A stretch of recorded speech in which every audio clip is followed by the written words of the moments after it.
అంటే పాస్టర్ల మీద కేసులు మాత్రమే నడుస్తున్నాయి కానీ హిందూ మత బోధకుల మీద కేసులు పెడితే ఎందుకు అరెస్ట్ చేస్తలేరు? ఒక మతాన్ని కించపరచడం వల్ల. కించపరచడం అంటే ఏంటో ఫస్ట్ డెఫినేషన్ కావాలి. భారతదేశంలో ఈ పాస్టర్లు అందరూ క్రిమినల్స్ అంటారు. అసలు ఈ క్రిస్టియానిటీయే మంచిది కాదు. This religion is dangerous religion. రాళ్లతో చంపి ఇది ఎంతవరకు వాస్తవం? ఒక మతానికి సంబంధించి ఇంకో మతాన్ని రాళ్ళతో కొట్టడం అనేది ఇది 100% విరుద్ధం. అది ప్రూఫ్ ఏమన్నా చూపించగలరా? ఒక్కరన్నా పాస్టర్లు అందరికీ వీడే అమ్మాయిలు సప్లై చేస్తాడు. నువ్వు మనిషివేనా? మనిషి పుట్టావా, జంతువులో పుట్టావా? యేసు ప్రభు విగ్రహాన్ని కుడికాలతో క్రైస్తవుల్ని బాధ పెడతాడు, హిందువుల్ని బాధ పెడతాడు. హిందువులందరూ దుర్మార్గులు. వాడికి ఎంత అహంకారం మాట మాట్లాడు. భర్తమాతకి ఎంతమంది భర్తలని అడిగాడు. ఇప్పుడు ఎట్లయితే పాస్టర్స్ ఉన్నారు హిందూ దాంట్లో కూడా కొంతమంది మత గురువులు అని చెప్పేసి వాళ్ళకి వాళ్ళు చేసే బిజినెస్ వీళ్ళు చేసే బిజినెస్ కాదా నేను అనట్లేదు. హ్యాండిక్యాప్డ్ పర్సన్స్ వీళ్ళంతా వ్యభిచారపు కొంపని అడుగుతున్నాడు. నమస్తే, పిఎంఆర్ టీవీకి స్వాగతం. నేను మీ సంపత్. ఇవాళ మనతో పాటు శివశక్తి కళ్యాణన్న గారు మనతో ఉన్నాడు. ఈ మధ్య కొంతకాలంగా జరుగుతున్న పాస్టర్ల మీద దాడి అయినా లేకపోయిందంటే పాస్టర్లకు సంబంధించి విషయాలు, హిందూ మతం మీద జరుగుతున్న అసత్య ప్రచారాల గురించి తెలుసుకోవడానికి శివశక్తి కళ్యాణంతో కొన్ని ప్రశ్నలు అడిగి తెలుసుకునే ప్రయత్నం చేద్దాం. అన్న నమస్తే. అన్న నమస్తే అన్న, జై శ్రీరామ్. స్ట్రేట్గా ఒక క్వశ్చన్ అడుగుతా. నిన్న మీ డిబేట్ చూశాను ఒకటి. రాజు బోడా మీద కొన్ని అలిగేషన్స్ చేస్తూ అంటే తిట్టేశారు డైరెక్ట్. రాజు బోడా 1,36,00,000 తీసుకొని హిందూ మతం మీద కొన్ని అలిగేషన్ చేస్తుందని చెప్పేసి అన్నారు. ఇది ఎంతవరకు వాస్తవం? అంటే రాజు బోడా 1,30,00,000 నిజంగా తీసుకున్నాడా? 100% తీసుకున్నాడు. 100% పాస్టర్ల దగ్గర డబ్బులు తీసుకొని హిందుత్వాన్ని దూషించడానికి ఇక్కడ ఉన్నటువంటి పాస్టర్లు ఏమన్నా మాట్లాడితే మీ దగ్గర ఉన్న ఆధారాలు తీసుకుని రండి అని పోలీసులు అంటున్నారు. కాబట్టి వీడు అమెరికాలో కూర్చొని ఇడుపు పాస్టర్స్ కి బ్రోకర్. ఇడు అమెరికాలో అక్కడ బ్రోతల్ హౌస్ నడుపుతాడు. ఇండియా నుంచి అక్కడికి వెళ్ళినటువంటి పాస్టర్లు అందరికీ వీడే అమ్మాయిలు సప్లై చేస్తాడు. సో వీడితోని అక్కడ నుంచి పాస్టర్స్ మాట్లాడించారు. అంటే ఈ ప్రూఫ్స్ అన్ని మీ దగ్గర 100%. అంటే ఇప్పుడు బ్రోతల్ అంటున్నారు కదా, అంటే వ్యభిచారపు కొంపని అడుగుతున్నాడు క్లియర్ గా. ఆడ పిల్లం వీడిద్దరు కలిపి నడుపుతారు. మళ్ళీ వాళ్ళ మిసెస్ సైడ్ ఎందుకు కదా కాంట్రవర్షియల్ ఫ్యామిలీ వాళ్ళిద్దరు కలిసి చేసే బిజినెస్ అది. మనం ఒక పర్సన్ గురించి మాట్లాడుతున్నప్పుడు వాళ్ళ ఫ్యామిలీని ఎంటర్ చేయడం ఫ్యామిలీ కదబ్బా, వాళ్ళ ఫ్యామిలీ బిజినెస్ అది. ఫ్యామిలీ బిజినెస్ అది. ఓకే అన్న, మీరు ఇట్లా అంటున్నారు. ఏదైతే ప్రవీణ్ పగడాల హత్య ఏదైతుందో అది రాజకీయ హత్య అంటున్నారు కొంతమంది. యాక్సిడెంట్ అన్నారు, డ్రంక్ అండ్ యాక్సిడెంట్ అంటున్నారు. కానీ ప్రవీణ్ పగడాల హత్య అనేది రాజకీయంగా ఆయనకు సుపారీ ఇచ్చి హత్య చేపించారని చెప్పేసి అంటున్నారు. ఇది ఎంతవరకు వాస్తవం? ఎట్లా అసలు దానికి ఏ విధమైనటువంటి ఎవిడెన్స్ ఉంది? ఒక్క ప్రూఫ్ ఏమన్నా చూపించగలరా? ఒక్కరన్నా సరే. పబ్లిక్ డొమైన్ లో అందరు డిస్కషన్ చేసుకుంటున్నారు కదా. డిస్కషన్ అనేది అందరూ చేసుకోవచ్చు. 100 టైప్స్ ఆఫ్ డిస్కషన్ చేసుకోవచ్చు. ప్రవీణ్ పగడాలది హత్య అనడానికి పోలీసులు 300 CCTV ఫుటేజ్లు గమనించారు. దగ్గర 400 కిలోమీటర్లు ట్రాక్ చేశారు. ఏ టోల్ గేట్ దగ్గర ఆగాడు, ఏ షాప్ దగ్గర ఆగాడు. ఎల్బీ నగర్ లో సవేరా వైన్స్ లో ఆడు మందు కొనుక్కున్నాడు ప్రవీణ్ పగడాల గారు. ఏలూరులో వైన్స్ లో మందు కొనుక్కున్నాడు. కీసర టోల్ గేట్ దగ్గర పడిపోయాడు. ఇక్కడ విజయవాడ దగ్గర ఎంట్రన్స్ దగ్గర ఏదో చిలకల్లు టోల్ గేట్ దగ్గర పడిపోయాడు. కోదాడ దగ్గర ఒకసారి పడిపోయాడు, అక్కడ చనిపోయాడు. ఇన్ని డీటెయిల్స్ పోలీస్ వాళ్ళు, CCTV ఫుటేజ్ మీడియా వాళ్ళు చూపించిన తర్వాత హత్య అని చెప్పడానికి మీ దగ్గర కేవలం ఒక్క ఆధారమైన ఉండాలి కదా ఎవరి దగ్గరనైనా. అంటే వాళ్ళు ఇన్వెస్టిగేషన్ లో, అంటే వాళ్ళు చేసిన ఇన్వెస్టిగేషన్ లో, వాళ్ళ తరపున లాయర్లు చేసిన ఇన్వెస్టిగేషన్ లో ఒకటి హెల్మెట్ మీద లోగో లేదు, హ్యాండ్స్ కి ఎలాస్టిక్ లేదు, ఇంకోటి ఏంటంటే ఆయన ఐబ్రోస్ కరువులో లేవు, ఆయన స్లాట్ లో పైకి ఉన్నాయని చెప్పేసి అంటున్నారు. అంటే వీళ్ళంతా మెంటల్లీ హ్యాండిక్యాప్డ్ పర్సన్స్ వీళ్ళంతా ఎవరైతే ఇట్లాంటి మాటలు మాట్లాడుతున్నారు. ఎందుకంటే హెల్మెట్ లోగో లేవు, గీగోలు అన్నీ ఉన్నాయి. వాళ్ళు తప్పు ఇమేజెస్ చూపించి వాళ్ళే ఆర్టిఫిషియల్ ఇంటెలిజెన్స్ ఇమేజెస్ చూపించి క్రియేట్ చేస్తున్నారు. అసలు పర్సన్ ఆయన కాదంటున్నారు కదా. మరి కాకపోతే వదిలేయండి, చచ్చిపోయింది కూడా ఆడు కాదు. ఇక మరి ఆడు కాదన్నప్పుడు ఇప్పుడు ఆయన కాదు అన్నప్పుడు మరి ఎందుకు దీన్ని రాజకీయంగా చేస్తున్నారు? చచ్చిపోయింది కూడా ప్రవీణ్ పగడాల కాదు, ఆడెవడో డూపే చచ్చిపోయాడు. ప్రవీణ్ పగడాల అమెరికాలో. ప్రవీణ్ పగడాల చనిపోయినాడు ప్రవీణ్ పగడాల కాకపోతే ప్రవీణ్ పగడాల వాళ్ళ ఫ్యామిలీని పిలుచుకొని అక్కడున్న ఎస్పీ ఎందుకు పర్సనల్ గా పోస్ట్ మార్టం రిపోర్ట్ వచ్చింది కదా. ఇప్పుడు వాళ్ళ ఫ్యామిలీ ఏమైనా డౌట్స్ రేస్ చేసిందా? అంటే థ్రెట్ ఉంది మాకు, మేము మాట్లాడడానికి మాకేం లేదంటున్నారు కదా. ఇక్కడ వాళ్ళు ఒక్క స్టేట్మెంట్ ఇవ్వలేదు, వాళ్ళు అసలు ఇవ్వలేదు ఆ మాట. వాళ్ళు ఇవ్వడానికి ఛాన్స్ లేదు అంటున్నారు కదా అన్న. ఎవరన్నారన్నా? వాళ్ళు ఇవ్వలేదు, రిటర్న్ ఇవ్వాలి, లేకపోతే ఓవరాల్ గా ఇవ్వాలి. 2 రకాల స్టేట్మెంట్స్ ఇవ్వాలి. పోనీ ఇక్కడ అలా ఇవ్వడానికి సెక్యూరిటీ ఇష్యూస్ ఉన్నాయి కదా. ఆమె అమెరికా నుంచి వచ్చింది ఆయన చనిపోయినప్పుడు, వాళ్ళ వైఫ్ పిల్లలు అమెరికా నుంచి వచ్చారు. 15 రోజులు 20 రోజులు కార్యక్రమాలు అన్నీ అయిపోయినాయి కదా, వీళ్ళు అమెరికాకి వెళ్ళైనా ఇవ్వచ్చు కదా స్టేట్మెంట్. ఓకే, వీళ్ళు అమెరికాకి వెళ్ళిపోయి ఇక్కడ ఏదైనా థ్రెట్ ఉంది అనుకుంటే అక్కడికి వెళ్ళిపోయి కూడా స్టేట్మెంట్ ఇవ్వచ్చు కదా. వాళ్ళ ఫ్యామిలీ తరపు నుంచి ఏ విధమైనటువంటి అనుమానం లేదు. వాళ్ళ ఆయన తాగుతాడని వాళ్ళ భార్యకు తెలుసు, వాళ్ళ నాన్న తాగుతాడని వాళ్ళ పిల్లలకు తెలుసు. ఓకే, అతను తాగే అలవాటు ఉంది. కానీ ఆ రోజు అధికంగా తాగడం వల్ల డ్రైవింగ్ చేయలేక డీహైడ్రేషన్ ని చనిపోయాడు. అన్న ఒక్క డౌట్ అన్న, సరే ఇప్పుడు ఆయనకు తాగే అలవాటు ఉంది అనుకుంటాం, ఆయనకు తాగే అలవాటు ఉంటే వైన్ షాప్ లో పోయి ఎందుకు తాగాలి? ఎక్కడన్నా పెద్ద హోటల్ చూసుకొని ఆన్నే ఉండి రోజంతా ఆన్నే వాడి తాగొచ్చు కదా. ఆడ తాగి తెల్లారి దిమ్మ తిరిగినాక పోయి మళ్ళీ ఆయన పే చేయాలనుకున్నా చేసుకోవచ్చు కదా. అంటే ఇప్పుడు మన అంటే దీన్ని ఎట్లా ప్రొపగండా చేస్తున్నారు అంటే తాగి చనిపోయిండు, యాక్సిడెంట్ కాదు, యాక్సిడెంట్ కింద లెక్క ఇస్తున్నారు. ఒకవేళ మీరు అన్న ప్రకారం తాగే అలవాటే ఉంటే ఇంట్లో కూర్చొని తాగి నాకేం తెలుసా వాడు ఇంట్లో కూర్చొని తాగే అలవాటు ఉందో, రోడ్డు మీద తిరిగే అలవాటు తాగే అలవాటు ఉందో ఎవడు చెప్పలేడు దానికి. అతని అలవాటు రోడ్డు మీద తిరిగే అలవాటేమో, రోడ్డు మీదనే తాగుబోతులాగా తిరిగే అలవాటే అతనికి ఉందేమో. ఇంట్లో కూర్చొని తాగే అలవాటు కొంతమందికి ఉంటది, బయట పప్పులలో బార్ షాపుల్లో తాగే అలవాటు కొంతమందికి ఉంటది, చెట్ల కింద తాగే అలవాటు కొంతమంది. ఇతనికి డ్రైవింగ్ చేస్తూ తాగే అలవాటు ఉందనుకుంటా బహుశా. డ్రైవింగ్ చేస్తూ తాగి చనిపోయాడు. అతను నన్ను అడిగితే చావడానికే వెళ్ళాడు అనిపిస్తుంటది. అతని ఆలోచన విధానము హైదరాబాద్ నుంచి Rajahmundry 400 kilometres, 35 to 40 degree centigrade heat, అవును, అందులో మందు, తిండి లేదు, పొద్దున 11 నుంచి రాత్రి 11 వరకు ప్రయాణం, హెడ్ లైట్ పగిలిపోయింది, కింద 2-3 సార్లు కింద పడిపోయాడు, ఒకసారి లారీ కింద పడిపోయాడు. ఇన్ని ప్రమాదాలు జరిగినా ఇంకా ముందుకు వెళ్తున్నాడంటే అతనికే చనిపోవాలనే ఉద్దేశంతో వాళ్ళ ఇంట్లో ఫ్యామిలీ ఇష్యూస్ వల్లనో, ఫైనాన్షియల్ ఇష్యూస్ వల్లనో, girl friend issues, second setup issues వల్లనో అతనికి చచ్చిపోవాలనే కోరికతోనే అతను పోయి చచ్చిపోయాడు అనేది నా గాఢమైన అభిప్రాయం. మొత్తానికి అయితే చనిపోయాడు అంటే ఆయనంతటికి అంతనే చనిపోయాడు, ఆయనంతటా ఆయన ఆత్మహత్య చేసుకున్నాడు. ఆత్మహత్య అది హత్య కాదు, ప్రమాదము కాదు, నన్ను అడుగుతుంది ఆత్మహత్య. కానీ ఈ కోణం నుండి అంటే దీని మీద మనుషుల మైండ్ సెట్ డైవర్ట్ చేయడానికే అజయ్ బాబు పాస్టర్ని అరెస్ట్ చేశారు. ఇందులో డైవర్ట్ చేయడానికి ఏముంది అసలు? ఇప్పుడు అజయ్ బాబు అనేటటువంటి వ్యక్తి మీద మొత్తం 5 ఎఫ్ఐఆర్లు, ఎప్పుడెప్పుడో అయిన ఎఫ్ఐఆర్లు. 2012లో కూడా అజయ్ బాబు ఈ విధంగా కాంట్రవర్షియల్ స్టేట్మెంట్ ఇచ్చి అరెస్ట్ అయినటువంటి సందర్భాలు ఉన్నాయి. 2012లో కూడా ఇట్లా మత ఘర్షణలు, వర్గాల మధ్య విభేదాలు సృష్టించిన ఎఫ్ఐఆర్ ఒకటి ఉంది. రీసెంట్ గా మేరీ మాత విగ్రహాన్ని ఎడం కాలుతో తంతాను, యేసు ప్రభు విగ్రహాన్ని కుడి కాలుతో తంతాను అని మాట్లాడాడు. అంటే ఇతను ప్రొటెస్టెంట్ క్రైస్తవుడు. ఈ రోమన్ క్యాథలిక్ క్రైస్తవులు ఏంటంటే మేరీ మాత విగ్రహాల్ని, యేసు విగ్రహాల్ని పూజిస్తారు. రోమన్ క్యాథలిక్ చర్చెస్ చూస్తే మీకు తెలుస్తుంది.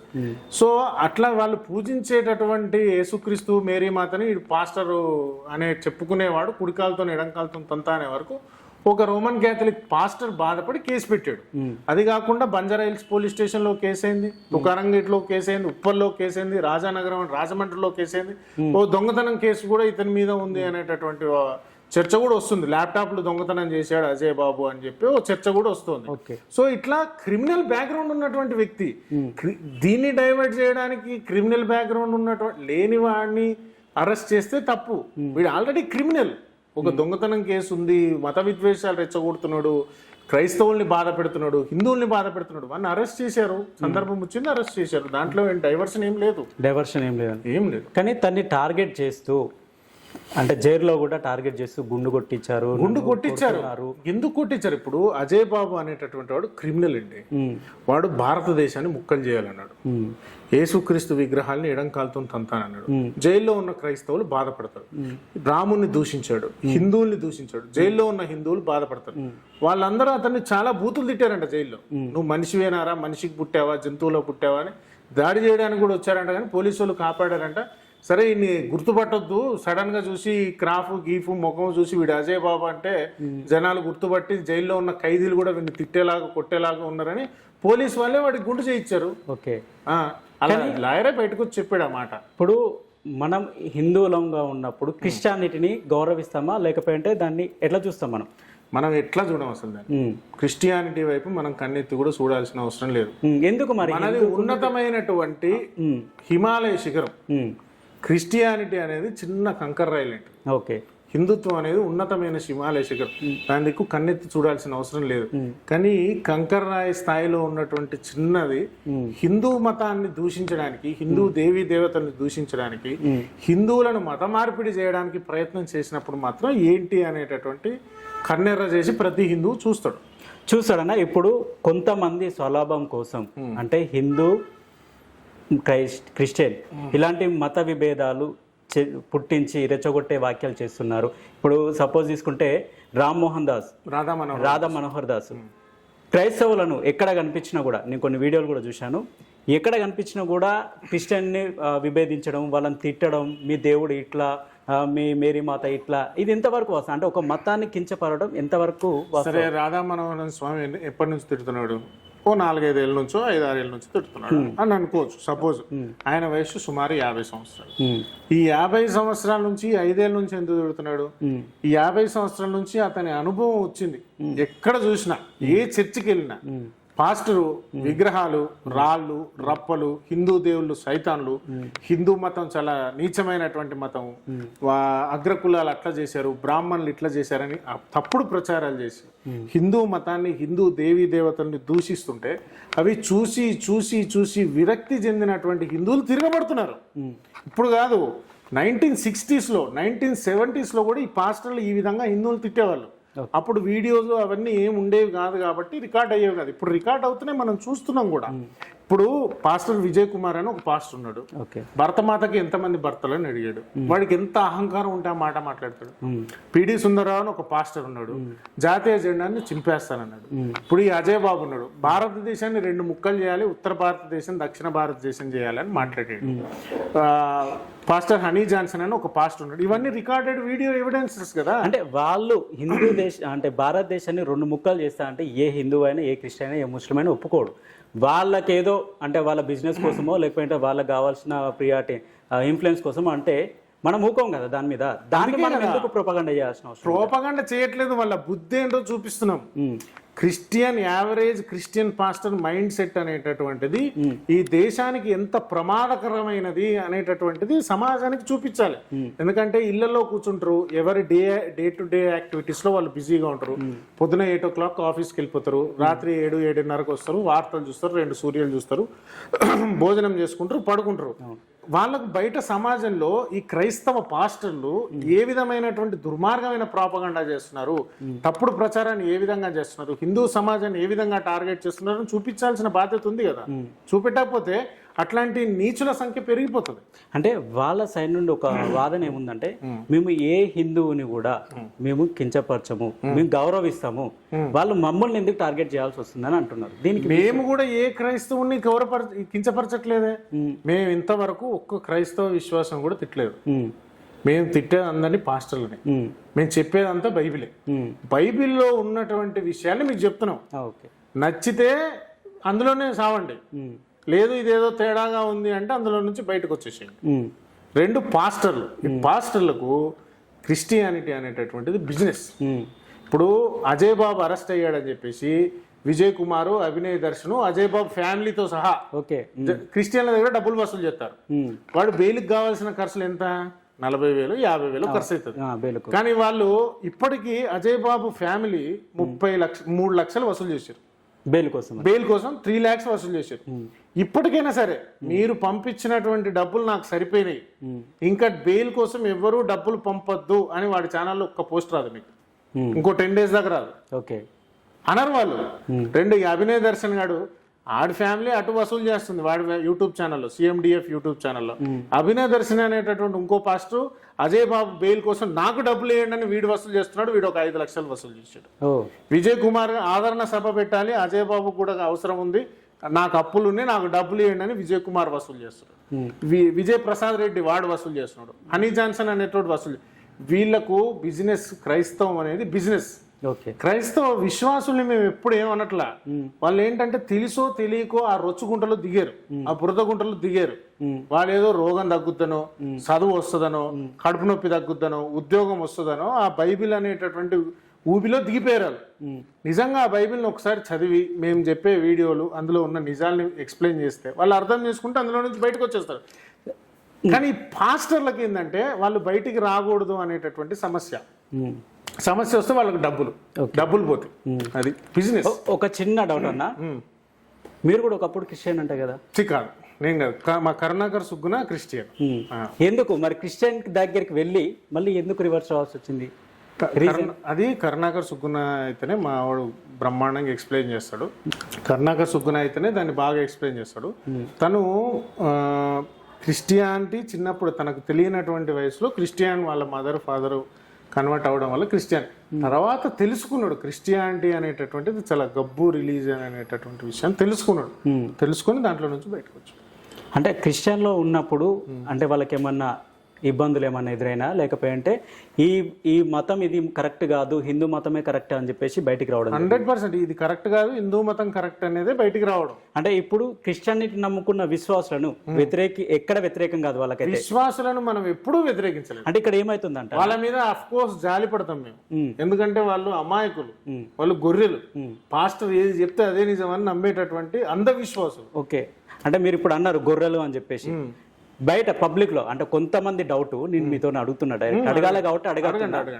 ఇప్పుడు ఎట్లయితే పాస్టర్స్ ఉన్నారు క్రిస్టియానిటీలో, హిందూ దాంట్లో కూడా కొంతమంది మత గురువులు అని చెప్పేసి ఉంటున్నారు. చాలా మంది మన దేశంలో చాలా మంది దొరికిండ్రు, లక్షల మంది ఉన్నారు. సో వాళ్ళకి వీళ్ళకి తేడా అయింది. వాళ్ళు చేసేది బిజినెస్, వీళ్ళు చేసేది బిజినెస్ కదా. బిజినెస్ అబ్బా, కాదా నేను అనట్లేదు. మరి ఇక్కడ మతానికి సంబంధించి ఎక్కడ వాళ్ళకు ప్రేరేపితమై వాళ్ళని ఎట్లా సెటిల్ చేస్తున్నారు? మరి ఇక్కడ దానికి దీనికి ఉన్న తేడా ఏమంటే, ఇప్పుడు క్రిస్టియానిటీలో ఉన్నటువంటి పాస్టర్లు, హిందూ మతంలో ఉన్నటువంటి మత గురువులు అనేటటువంటి డిఫరెన్స్ తీసుకుంటే, అసలు ఈ క్రిస్టియానిటీయే మంచిది కాదు. Itself this a religion is dangerous religion. Okay, నిన్ను తప్ప నన్ను కాకుండా వేరే దేవుణ్ణి పూజించినటువంటి వాడిని రాళ్లతో కొట్టి చంపేయి. ఇది బైబిల్లో స్పష్టంగా రాసి ఉంటది. ఇది ఉన్నదా? బైబిల్లో ఉంది. నేను మొత్తం చూపిస్తా. నేను తప్ప వేరే దేవుణ్ణి పూజించినటువంటి వాళ్ళని రాళ్ళు పెట్టి కొట్టి చంపేసి. ఎందుకంటే ఒక మతానికి సంబంధించి ఇంకో మతాన్ని రాళ్లతో కొట్టి చంపడం అనేది ఇది 100% విరుద్ధం. అది బైబిల్లో ఇప్పటికీ ఉంది. ఇప్పటికీ ఒకసారి అది దాన్ని చూపించమంటారా? లాంటిది ఏమన్నా? ఇంతకుముందు మీరు అడిగినట్టుగా వేరే దేవుళ్ళను ఆరాధించకూడదని బైబిల్లో స్పష్టంగా ఉన్న వాక్యాలు. నిర్గమకాండం, బైబిల్ క్రైస్తవుల దగ్గర ఎవరైనా దగ్గర అంటే ఓపెన్ చేసి చూసుకోవచ్చు. నిర్గమకాండం 20వ అధ్యాయం 2-4, నీ దేవుడైన యెహోవాను నేనే, దాసులను గృహమైన ఐగుప్త దేశంలో నుండి నిన్ను వెలుపలికి రప్పించితిని. నేను తప్ప వేరొక దేవుడు లేడు, నీకు ఉండకూడదు. పైన ఆకాశం అందే గాని, కింద భూమి అందే గాని, భూమి కింద నీళ్ళ అందే గాని ఉండు ఏ రూపమునైనను విగ్రహమునైనను నీవు చేసుకొనకూడదు, వాటికి సాగిలపడకూడదు.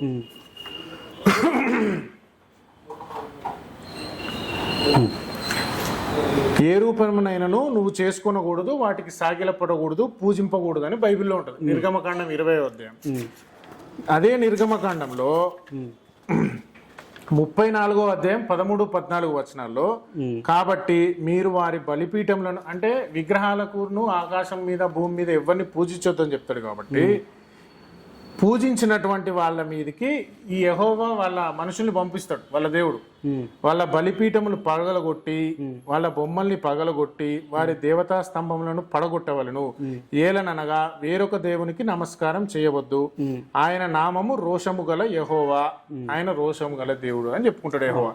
ఇంకో చాలా దుర్మార్గమైన ఒకటి ఉంటది. ద్వితీయోపదేశకాండం 13వ అధ్యాయం 6, 7, 8, 9లో, నీ తల్లి గాని, నీ కుమారుడు గాని, నీ సోదరుడు గాని, నీ భార్య గాని, నీ కుమార్తె గాని, నీ ప్రాణ స్నేహితుడు గాని, భూమి నుండి ఈ కొన నుండి ఆ కొన వరకు మొదలుకొని నీ సమీపముగా నుండినను నీకు దూరముగా నుండినను, నీ చుట్టూ నుండి జనుల దేవతలలో నీవు నీ పితరులను ఎరుగని ఇతర దేవతలను పూజింతుము రమ్మని రహస్యముగా నిన్ను ప్రేరేపించిన ఎడల వారి మాటను వినకు, వారిని కటాక్షింపకు, వారి మీద జాలిపడకు, అవశ్యముగా వారిని చంపవలెను. ఇది బైబిల్లో దేవుడు చెప్పింది. అంటే వాళ్ళని ఖచ్చితంగా చంపేమన్నాడు.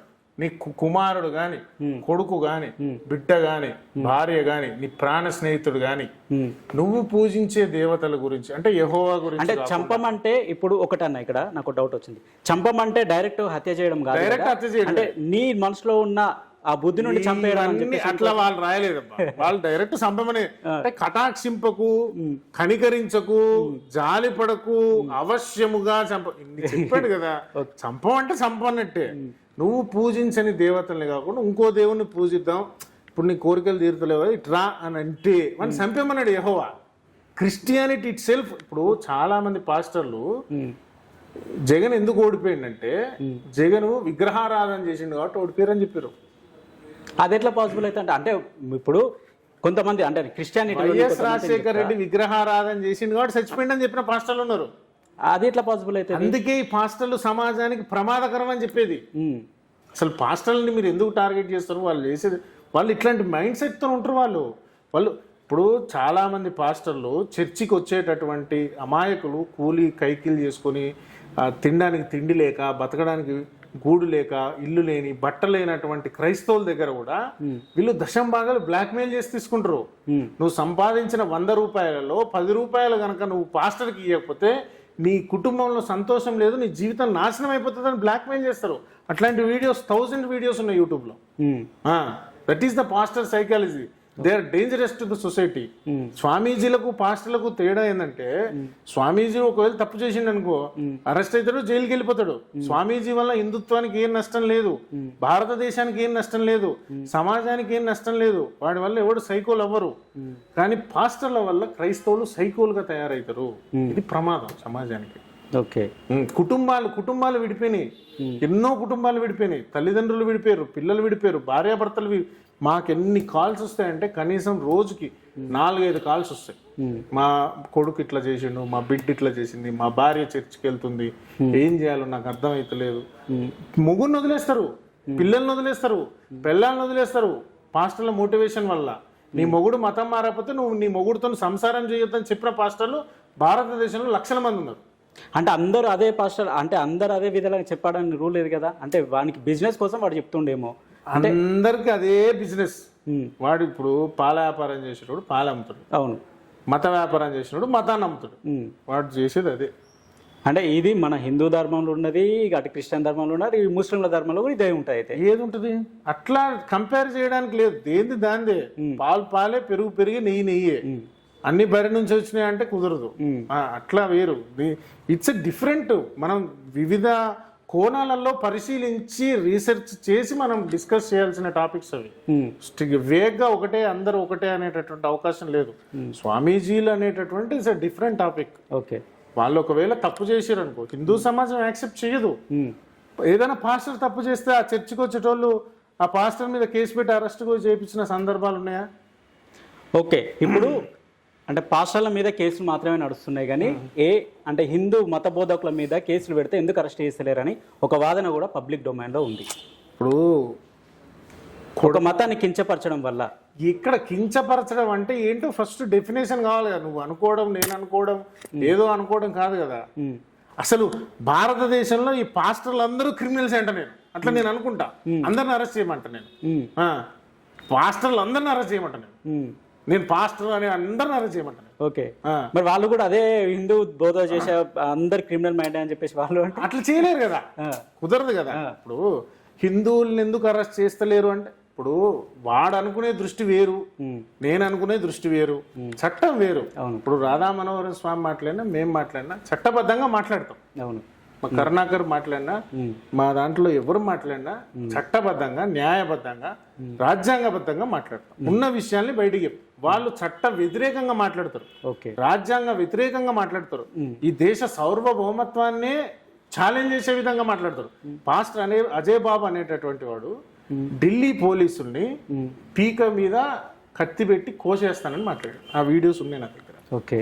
అంటే పోలీస్ ఆఫీసర్ల తలకాయలు తీస్తానని మాట్లాడాడు, భారతదేశాన్ని ముక్కలు చేయాలని మాట్లాడాడు. మరి అట్లాంటి వాడు చట్టబద్ధంగా మాట్లాడాడు. మేము ఎప్పుడు అట్లా మాట్లాడలేదే. ఈ దేశాన్ని ముక్కలు చేయాలని మేము ఎప్పుడు అనలేదే. దేశాన్ని ఎవరు ముక్కలు చేయొద్దని అన్నాడు పాస్టర్ అజయ్ బాబు గారు, అన్నాడు కదా. నేను ప్రూఫ్ చూపించిన. ఇక అది పక్కన పెడితే ఇప్పుడు రాజుబోడ దగ్గరకు వస్తాం. రాజుబోడ అనే వ్యక్తి నిన్నటి ఇంటర్వ్యూలో బుర్ర తక్కువ పేడ తినే వాడు నీచుడబ్బా. నీచుల దగ్గర నుంచి మనము మంచి మాటలు వినలేము. వాడు అమెరికాలో వాడి పిల్లలతో కలిసి బ్రోకర్ హౌస్ నడుపుకునేటటువంటి వాడు.